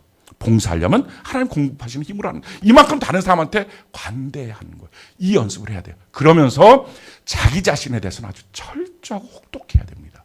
성경이 이렇게 혹독하게 다루라는 거예요. 로마서 8장 12절로 13절 우리 같이 한번 읽어볼까요? 시작. 그러므로 형제들아 우리가 빚진 자로되 육신에게 져서 육신대로 살 것이 아니니라. 너희가 육신대로 살면 반드시 죽을 것이로되 영으로서 몸의 행실을 죽이면 살리니. 그래요. 날마다 자기의 몸의 행실을 죽여야 되는 거예요. 이만큼 혹독해야 돼요. 그러니까 반대를 하면 안 되는 거예요. 다른 사람한테는 혹독하게, 저 사람 왜 저래? 자기에게는 그럴 수도 있지, 관대하게. 그러면 안 돼. 이게 반대가 돼. 다른 사람한테는 관대하게, 자기에게는 혹독하게. 그러니까 하나님의 사랑을 만나야만 자라나요. 안 그러면 이 과정 속에서 다 자기 정죄감에 빠져요. 자기가 자기를 보면서 정말 형편없구나. 이거는 죽어버리는 거예요. 그러니까 하나님의 사랑을 만나야 자라날 수 있어요. 태어날 때 하나님의 사랑을 만나야 자라나는 거예요. 자, 빌보서 3장 7절로 9절. 우리가 얼마나 우리 자신에 대해서 혹독해야 되느냐. 우리 7절부터 9절까지 같이 한번 읽어볼까요? 시작. 그러나 무엇이든지 내게 유익하던 것을 내가 그리스도를 위하여 해로 여길 뿐더러 또한 모든 것을 해로 여김은 내 주 그리스도 예수를 아는 지식이 가장 고상하기 때문이라. 내가 그를 위하여 모든 것을 잃어버리고 배설물로 여김은 그리스도를 얻고 그 안에서 발견되렴. 자, 그것까지요. 유익했던 것까지도 해로 여길 만큼 자기에 대해서 혹독한 거예요. 예수를 얻는 일이라면 자기에 대해서 이렇게 여지를 안 두는 거예요. 그만큼 혹독해야 된다는 거예요. 어느 정도 또 혹독해야 되느냐. 자기가 이만하면 됐지라고 하는 생각을 평생 가지면 안 된다 할 만큼 혹독해야 됩니다. 빌보서 3장 12절로 14절 우리 같이 한번 읽어볼까요? 시작. 내가 이미 얻었다 함도 아니요 온전히 이루었다 함도 아니라 오직 내가 그리스도 예수께 잡힌 바 된 것을 잡으려고 달려가노라. 형제들아, 나는 아직 내가 잡은 줄로 여기지 아니하고 오직 한 일 즉 뒤에 있는 것은 잊어버리고 앞에 있는 것을 잡으려고 표대를 향하여 그리스도 예수 안에서 하나님이 위에서 부르신 부름의 상을 위하여 달려가노라. 이렇게 날마다 자기를 향해서 채찍질하는 거. 그러니까 다른 사람한테는 굉장히 관대한 거예요. 뭐가 불만 있으면 다 용납하고 용서하고 사랑하고 봉사할 때도 청직 종처럼 봉사하고 막 이렇게 하는 연습을 하되 자기한테는 이렇게 혹독한 거예요. 멈출 수 없어. 채찍질하고 멈출 수 없어. 채찍질하고 다 잃어버려도 돼. 유익했던 것들까지 막 잃어버리고 의도적으로 잃어버리고 그렇게 하는 신앙생활을 어디서 해야 돼요? 교회에서. 그게 교회예요. 그러니까 교회 생활은요, 그냥 대충 자리만 앉아있다가 돌아가도 천국까지 그게 아니라니까요. 그건 못 가는 거라니까요. 두 번째, 뭘 해야 되느냐, 교회 생활은요. 감정에서 우리가 마귀한테 자꾸 이용당해요. 그래서 분노하지 말고 업신여기지 말아야 돼요. 성경이 우리에게 이렇게 말해요. 역대하 26장 19절로 21절 우리 같이 한번 읽어볼까요? 시작. 우시아가 손으로 향로를 잡고 분향하려 하다가 화를 내니 그가 제사장에게 화를 낼 때에 여호와의 전 안 향단 곁 제사장들 앞에서 그의 이마에 나병이 생기지라. 대제사장 아샤라와 모든 제사장이 왕의 이마에 나병이 생겼음을 보고 성전에서 급히 쫓아내고 여호와께서 치심으로 왕도 속히 나가니라. 우시아 왕이 죽는 날까지 나병 환자가 되었고 나병 환자가 되어 여호와의 전에서 끊어져. 아멘. 거기까지요. 지난 주일날 말씀드려서 화내면 큰일 난다. 교회에서. 뭐 교회뿐이겠어요. 교회라고 하는 것은 건물이기도 하지만 사실은 우리 성도 공동체가 교회잖아요. 그 성도들 인해서 화내면 큰일 난다고. 그 뿌리채 뽑힌다고 제가 그렇게 말씀드렸어요. 그 얘기가 이 얘기예요. 화를 냈더니 나병이 돌아서 이 사람 평생 교회를 못 왔어요. 이만큼 무서운 거예요. 그래서 절대 화내면 안 돼요. 제가 아는 목사님 예전에 뉴욕 퀸즈 교회 담임 목사님인데 굉장히 성품이 온화하게 생긴 분이에요. 겉으로 볼 땐. 근데 성질이 보통이 아니었대요. 자기 성질이. 그래갖고 자꾸 성질을 내갖고 그래갖고 자기가 결심을 했대. 하나님 앞에 서원하면서 내가 한 명 앞에서 성도들이지 한 명 앞에서 화를 내면 한 끼금씩 하겠습니다. 2명 앞에서 2끼금씩. 이걸 이제 자기가 서원을 한 거예요. 그래갖고 막 하다가 어느 날 근데 막 한 명 앞에서 화를 퍼럭 내갖고 한 끼금씩. 또 어느 날 2명 화를 퍼럭 2끼금씩. 이러다가 재직회를 하다가 화를 확 내갖고 수백 명 앉아 있는 데서 그때는 하나님 앞에 빌었대요. 죽을 것 같아요, 하나님. 다시는 화를 안. 근데 그러고 나서 얼굴이 바뀌어졌대요. 그래서 그 이후에 제가 그분을 본 거예요. 뉴욕 퀸즈 교회 목사님. 지금 뭐 은퇴하신 지 한참 옛날 전이니까 얼굴이 완전히 화 한 번 안 낼 사람으로 보이는 거예요. 그래서 예전에 자기는 그런 모습이 아니었다고 그 말씀 하시더라고요. 화내는 거 절대 안 돼요. 속으로만 화내는 게요. 알아요. 저 사람 화났구나. 이걸 알아요. 그러니까 화가 나면 아무도 없는 토굴에 들어가서 이렇게 하고 있어야 돼요. 화를 좀 제거해 주세요. 이걸 해야 돼요. 이걸. 제가요 가끔 목양실에 들어가서 안 나올 때가 있어요. 그게 무슨 굴이라고 이 곰 같은 목사가 거기 들어가서 안 나와요. 막 버티고 있어요. 그 시간은 뭐하니? 기도하는 시간이에요. 이걸 제거해달라. 누구라도 만나면 이걸 어떻게 하냐고 하나님. 풀어달라고. 그러니까 이 화내면 큰일 나요. 앞으로 여러분들도 한 사람 앞에 화내면 한 끼 금식, 두 사람 앞에 두 끼 금식. 셀 예배 때 한번 버럭 화를 내면 잘못하면 소천하는 수가 있어요. 그러니까 절대 화내지 않도록 하기를 바래요. 두 번째, 업신여기면 안 돼요. 자기 감정을 갖고 마귀가 장난쳐서요. 자기의 육신에 속해 있는 이 부분이 처리가 안 되는 거예요. 영으로 살지를 못하는 거예요. 자, 고린도전서 11장 22절 우리 같이 한번 읽어볼까요? 시작. 너희가 먹고 마실 집이 없느냐? 너희가 하나님의 교회를 업신 여기고 빈궁한 자들을 부끄럽게 하느냐? 내가 너희에게 무슨 말을 하랴? 너희를 칭찬하랴? 이것으로 칭찬하지 아니. 업신 여기지 말라. 그래서 어떻게 됐다고요? 11장 29절로 30절 우리 같이 한번 읽어볼까요? 시작. 주의 몸을 분별하지 못하고 먹고 마시는 자는 자기의 죄를 먹고 마시는 것이니라. 그러므로 너희 중에 약한 자와 병든 자가 많고 잠자는 자도 적지 않아. 교회 안에 와서 병 치료받고 회복되는 게 아니라 병 걸리고 죽는다는 것입니다. 그게 업신 여기기 시작하면. 그러니까 이런 부분들을 우리가 교회 안에서 안 하는 연습을 해야 됩니다. 이게 잘 고쳐지지 않지만 이 연습을 우리가 해야 돼요. 세 번째, 우리가 교회 안에서 무엇을 통해서 우리의 육신에 속해 있는 부분을 제거하고 영적으로 우리가 자라나는 삶을 사느냐? 내 교회를 사랑하고 뿌리를 내리는 것으로 해야 됩니다. 우리 시편 122편 6절로 7절 우리 같이 한번 읽어볼까요? 시작.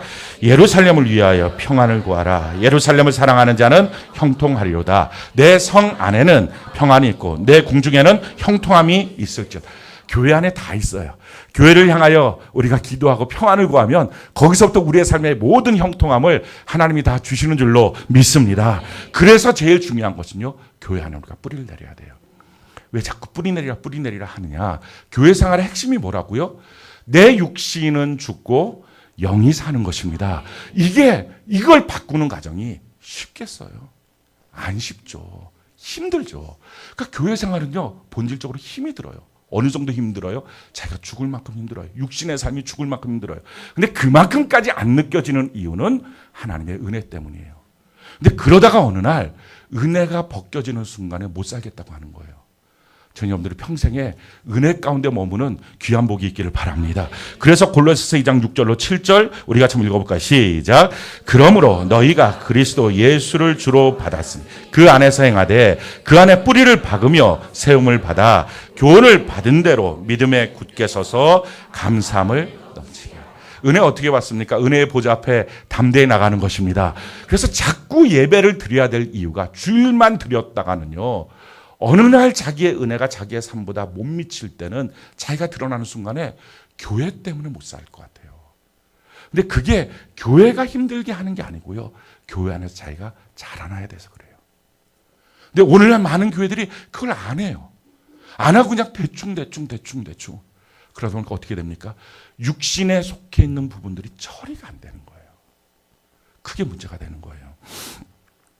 골로새서 1장 24절 우리 같이 한번 읽어볼까요? 시작.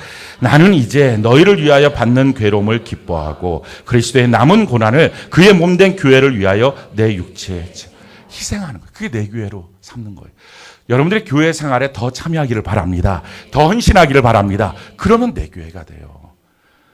에베소서 4장 12절로 13절 우리 같이 한번 읽어볼까요? 시작. 이는 성도를 온전하게 하여 봉사회를 하게 하며 그리스도의 몸을 세우려 하심이라. 우리가 다 하나님의 아들을 믿는 것과 아는 일에 하나가 되어 온전한 사람을 이루어 그리스도의 장성한 분량이 충만한 데까지 우리가 교회 안에서 봉사회를 하는 것을 통해서 장성해요. 자라나요. 그래서 교회 안에서 봉사를 안 하면 자라나기가 매우 어려워요. 봉사일을 해야 자기 안에 있는 죄성들이 발견되고 회개하고 돌이킬 수 있는 능력이 생겨요. 또 무엇을 해야지 내 교회가 되느냐? 데살로니가전서 5장 12절로 13절 우리 같이 읽어볼까요? 시작. 형제들아, 우리가 너희에게 구하노니 너희 가운데서 수고하고 주 안에서 너희를 다스리며 권하는 자들을 너희가 알고 그들의 역사로 말미암아 사랑 안에서 가장 귀히 여기며 너희끼리 화목. 여러분들 안에서 여러분들을 다스리고 권하는 사람들이 있습니다. 그들이 셀장이고 교사고 팀장들입니다. 그들을 잘 알고 가장 귀히 여기고 세 번째는 싸우지 말라. 하는, 싸우지 말라. 그래서 자꾸 존귀하게 여겨서 그렇게 자라나야 된다는 것입니다. 네 번째, 우리가 교회 안에서 어떻게 우리가 우리의 육신의 부분들이 자꾸 줄고 영적으로 서서 자라날 수 있느냐. 서로 격려하고 서로 도와주는 것입니다. 고린도전서 12장 19절부터 보면 만일 다 한 지체면 몸이 어디 있냐. 이제 지체는 많으나 몸은 하나다. 눈이 손더러 내가 너를 쓸데없다 하거나 또한 머리가 발더러 내가 너를 쓸데없다. 그뿐 아니라 더 약해 보이는 몸의 지체도 도리어 요긴하고. 이게 무슨 말입니까? 자기랑 같지 않은 사람들을 보면서 저 사람 때문에 힘들다고 하지 말라는 것입니다. 한 교회 안에 하나님이 모아두신 거예요. 교회는요, 시험 봐서 들어오지 않았어요. 혹시 여러분들 가운데 우리 교회 시험 봐서 들어오신 분 한 분도 없잖아요. 주님이 모아주신 거예요. 한 셀이 있는 거 주님이 모아주신 거예요.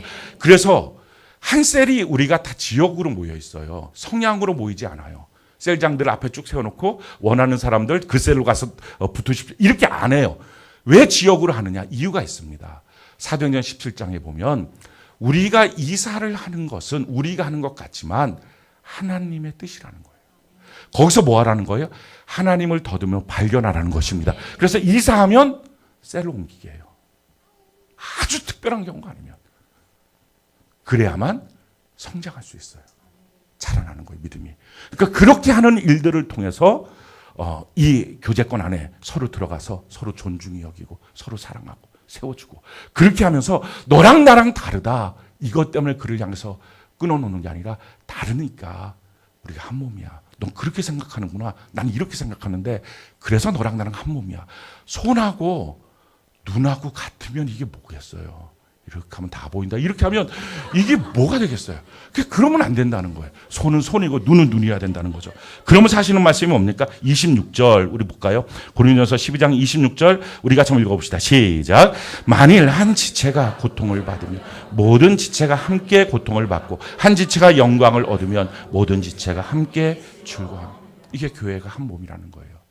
사랑하는 성도 여러분, 교회 중에 누군가 힘들고 아픈 사람이 있어요. 가난하고 어려운 사람이 있어요.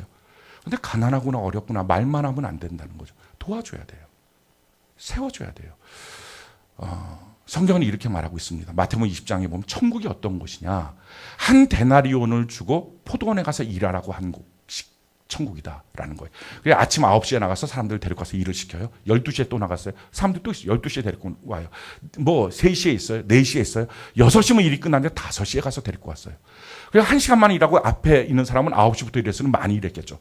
근데 맨 뒤에 있는 사람 1시간만 일한 사람한테 주인이 한 데나리온을 주는 거예요. 이 한 데나리온은 하루 품삯이거든요. 그걸 주는 거예요.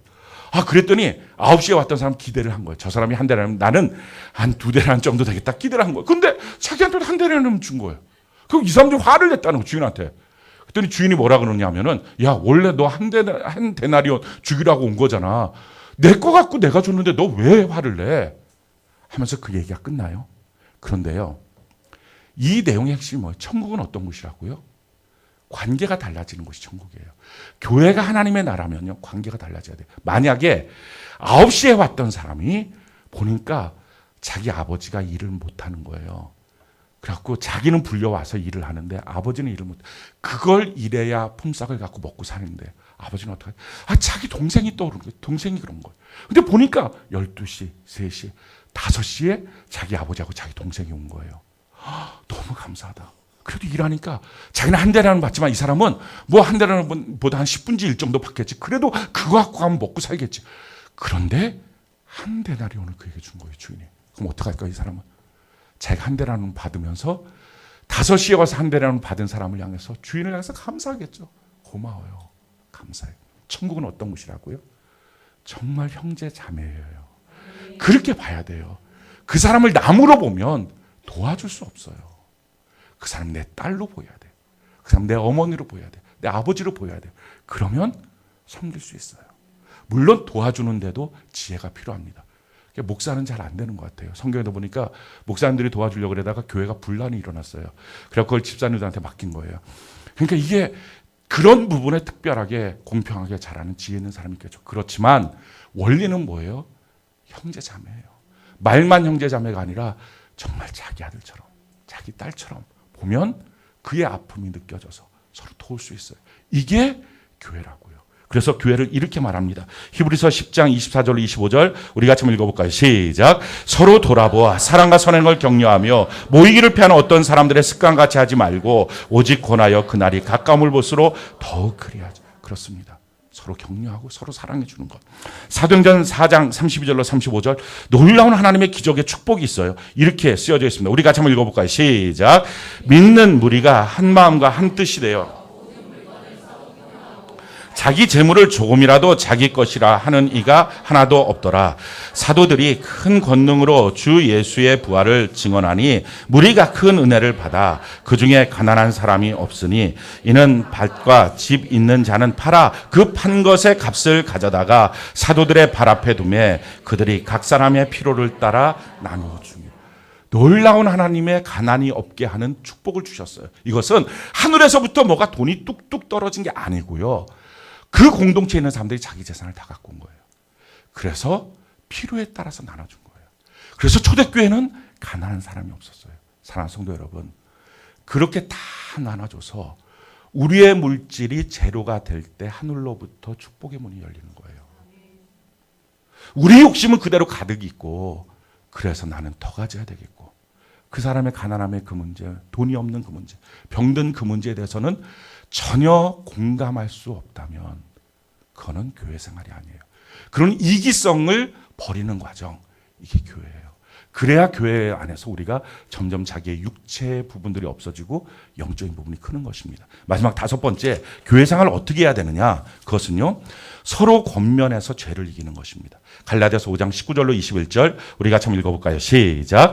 육체의 일은 분명하니 곧 음행과 더러운 것과 호색과 우상숭배와 주술과 원수 맺는 것과 분쟁과 시기와 분냄과 당짓는 것과 분열함과 이단과 투기와 술취함과 방탕함과 또 그와 같은 것들이라. 전에 너희에게 경계한 것 같이 경계하노니 이런 일을 하는 자들은 하나님의 나라를 유업으로 받지 못할 것이다. 아멘.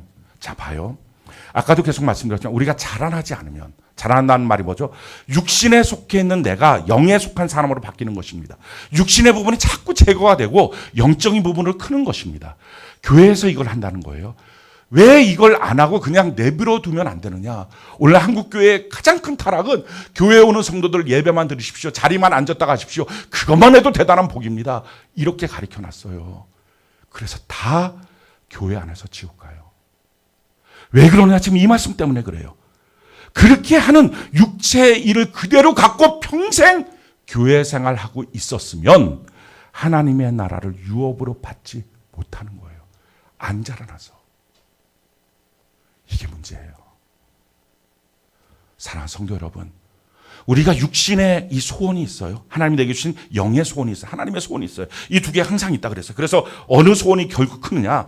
이 영의 소원에다가 우리가 먹이 주는 소원이 큰다는 거죠. 영의 소원에다 우리가 계속 먹이를 주는 거예요. 그럼 커요. 이쪽으로는 우리의 시간과 물질과 마음을 안 쏟는 거예요. 이래서 점점 이게 줄어들어요. 이렇게 안 하면 우리는 당연히 육신의 관습대로 살잖아요.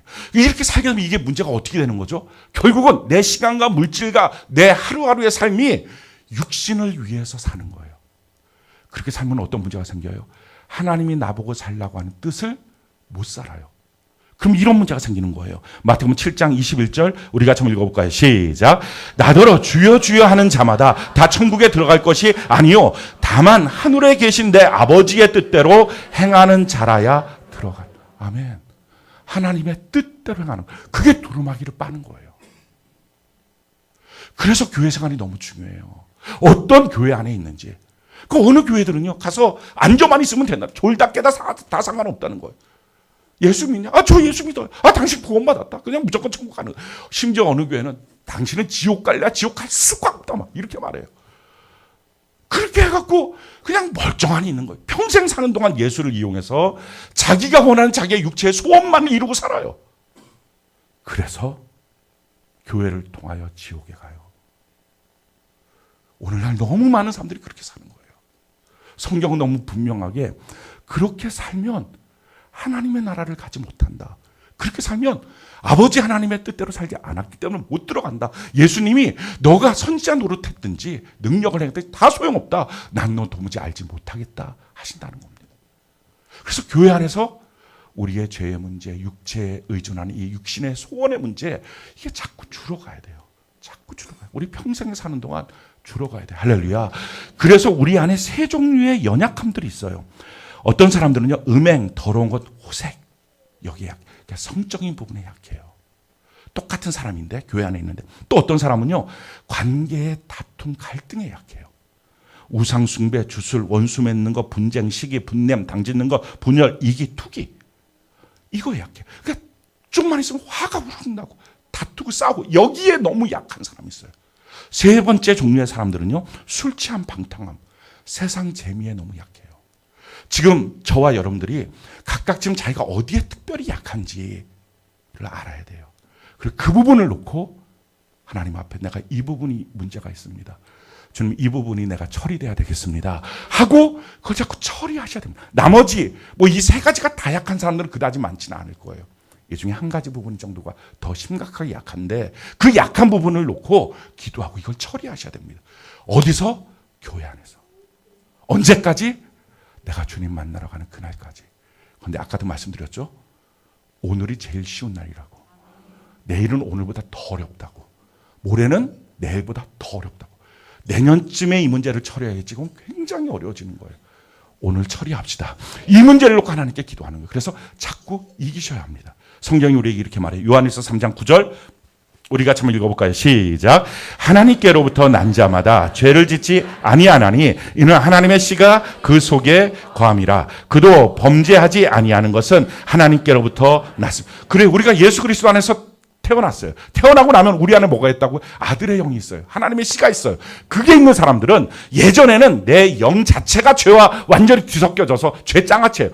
해결이 안 돼요. 죄를 못 이겨요. 죽었다 깨라도 안 되는 거예요. 아무리 노름을 끊으려고 해도 손을 잘라도 발가락으로 하는 거예요. 이게 해결이 안 됐는데 이제 우리는 그게 되는 거예요. 우리 안에 하나님의 씨앗이 있어요. 그래서 우리가 결심만 하면 돼요. 내가 이제 죄 짓지 않겠습니다. 돌아서겠습니다. 물론 그러다 또 넘어질 수 있어요. 그럼 또 뭐래? 또 결심하는 거예요. 나는 주님 안에 구원받은 주의 백성입니다. 나는 하나님의 자녀입니다. 이렇게 하는 거예요. 이 과정을 통해서 점차 버리는 거예요. 그래야 하나님의 나라에 들어가요.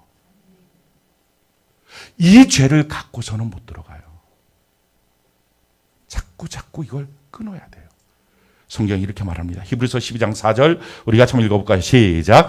너희가 죄와 싸우되 아직 피 흘리기까지는 대항하지 아니요. 어떻게 해야 된다고? 피 흘릴 정도로 쟤랑 싸우라. 물어뜯을 만큼 쟤랑 싸우라. 너무 마음이 막 불같이러나니까 물어뜯을 만큼. 그렇게 하루하루를 점차 살아가는 것입니다. 근데 이걸 어떻게 죄하고 우리가 이길 수 있어요? 그 죄에 대해서 이기는 하나님의 방법이 책망이에요. 그래서 교회 생활할 때 책망이 너무 중요합니다. 이 책망을 가장 안전하게 받는 방법이 뭐예요? 성령을 통해서 받는 거예요. 사랑하는 성도 여러분, 큐티 할 때 말씀 들을 때 성령을 통하여 책망을 받는 은혜가 있기를 바랍니다. 오늘 성령께서 우리를 향해서 너 그러지 마. 너 정말 그러면 안 돼. 그 말씀을 우리가 듣기 시작할 때부터 우리가 조금씩 더 변화될 수 있어요. 두 번째는 영적인 리더를 통해서, 세 번째는요 공동체를 통해서 책망을 받아요. 그 책망 받아야 돼요. 성경이 이렇게 말하고 있어요. 잠언 6장 23절 우리 같이 한번 읽어볼까요? 시작. 대저 명령은 등불이요 법은 빛이요 훈계의 책망은 곧 생명의 길. 훈계의 책망이 생명의 길이에요. 이 책망을 교회 안에서 받는 것입니다. 그래서 교회 안에서 싫은 소리 듣는 게 너무 화가 나면 그거 아니에요. 그 마음을 바꾸셔야 돼요. 히브리서 12장 5절 6절 우리 같이 한번 읽어볼까요? 자, 시작. 또 아들들에게 권하는 것 같이 너희에게 권면하신 말씀도 잊었도다. 일러스되 내 아들아 주의 징계하심을 경히 여기지 말며 그에게 꾸지람을 받을 때 낙심하지 말라. 주께서 그 사랑하시는 자를 징계하시고 그가 받아들이시는 아들마다 채찍질 하시며. 아멘. 훈계의 책망이 있어야 우리가 죄를 끊을 수 있어요. 히브리서 3장 12절로 13절 우리 같이 한번 읽어볼까요? 시작. 형제들아 너희는 삼가 혹 너희 중에 누가 악한 마음을 품고 살아계신 하나님에게서 떨어질까 조심할 것이요 오직 오늘이라 일컫는 동안에 매일 피차 권면하여 너희 중에 누구든지 죄의 유혹으로 완고하게 되지 않도록 하라. 아멘. 하나님부터 떨어지는 이유는요, 그게 힘들어서 떨어지는 게 아니라 이미 그 전에 악한 마음이 품어져서 그래요. 그래서 그런 마음이 들지 않도록, 뭐 때문에 악한 마음이 들어요? 죄 때문에. 자기 죄를 변호하려고. 그래서 그런 마음이 들지 않도록 책망을 들어야 돼요. 그러면 서로 권면을 들을 때 그 마음이 없어집니다. 사랑하는 성도 여러분, 우리가 교회 생활하는 이유를 분명히 아셔야 됩니다. 교회 생활은요, 우리의 영이 자라나기 위해서야, 예수님을 닮기 위해서야. 그러니까 교회 생활은 와서 그냥 예배드리고 봉사하고 헌금 좀 내고 그거 아니에요. 오늘날 그렇게 교회를 알았기 때문에 교회를 통하여 지옥 가요. 육신의 이 문제들, 이 육신의 죄의 문제들이 처리가 안 되는 거예요. 그러니 자기 아버지 목사님, 자기 어머니 권사님, 자기 아버지 장로님, 그런데 죽는 그날까지 죄를 계속 짓다가 돌아가셨습니다. 그래서 어떤 분들은 그럼 자기 아버지는 천국 가나요? 이 갈등들을 자녀들한테 다 물려주는 거예요. 왜 이런 문제가 생겼을까요? 교회 안에서 죄를 끊는 일들을 해야 됩니다는 얘기를 들어본 적이 없는 거예요. 설교를 통해서 몇 마디는 들어도 죄를 끊어야 된다. 끊을 수 있는 능력을 주셨다. 하나님의 씨앗을 주셨다. 이걸 우리가 들어본 적도 없고 교회 공동체가 도대체 뭐 하는지를 모르니까 교회 공동체 안에서 대충 봉사하고 직분 갖고 헌금 내고 이러면 된다. 이 생각으로 대충 교회 생활을 해서 그래요. 사랑하는 성도 여러분, 우리가 교회 생활 잘하는 은혜가 있기를 바랍니다. 물론 설교하고 있는 저도 다 같이 자라나야 돼요. 지금 여러분도 자라나고 저도 자라나고 우리 같이 그리스도 안에서 한 몸이 되어서 자라나는 은혜가 있기를 바랍니다. 아직 우리 교회가 다 완전하지 않아요. 공사 중이에요. 우리가 다 공사 중이에요. 아직 다 문제투성이에요. 더러운 게 너무 많아요. 그런데 소망이 있는 건 뭡니까? 하나님의 말씀을 듣고 자라나는 거예요. 우리의 육신의 부분을 제거하기 시작하는 거예요. 그래서 끝까지 문제가 있어도 사건이 있어도 주님 안에 서서 자라나는 은혜가 있기를 바랍니다. 어찌됐든 끝까지 이 사실을 알고 죄를 이겨야지. 오늘도 이 죄를 이겨야지. 이걸 알고 하루라도 그 죄를 막 이기려고 애쓰고 이렇게 하면서 보내면 성령께서 우리를 붙들고서 마침내 완성시켜 주시게 될 줄로 믿습니다. 끝까지 그날까지 우리 갑시다. 아멘. 사랑하는 성도 여러분, 태어나셔야 돼요. 여러분들 삶 속에 찾아온 절망은, 여러분들 삶 속에 찾아온 그 아픔은, 그 고통은 성령 하나님의 기회예요. 성령 하나님의 부르시는 신호예요. 그래서 고통은 하나님의 확성기예요. 외면하려고 하지 말고 그 자리에서 하나님 이 고통 좀 제거해 주세요. 그렇게 하지 말고 도리어 하나님 앞에 그냥 고백하셔야 돼요. 난 못하겠어요. 이제 난 못하겠어요. 하나님. 그렇게 울며불며 있을 때 내 자체에 대해서 예수님의 십자가를 보여주셔서 너는 죽었어. 그게 복음으로 들려지는 오늘이 되기를 바랍니다. 그리고 그리스도 안에서 이미 그런 사람들은요, 이제 자라나야 돼요. 교회를 통해서. 그래서 교회가 너무 소중해요. 아, 교회 안에서 내가 변화받아야 되겠구나. 교회 안에서 내가 새로워져야 되겠구나. 교회 안에서 내가 자라나야 되겠구나. 이 사실을 아는 거예요. 그렇게 각오만 가져도요, 교회 생활이 달라져요. 그냥 교회는 그냥 있는 곳이 아니에요.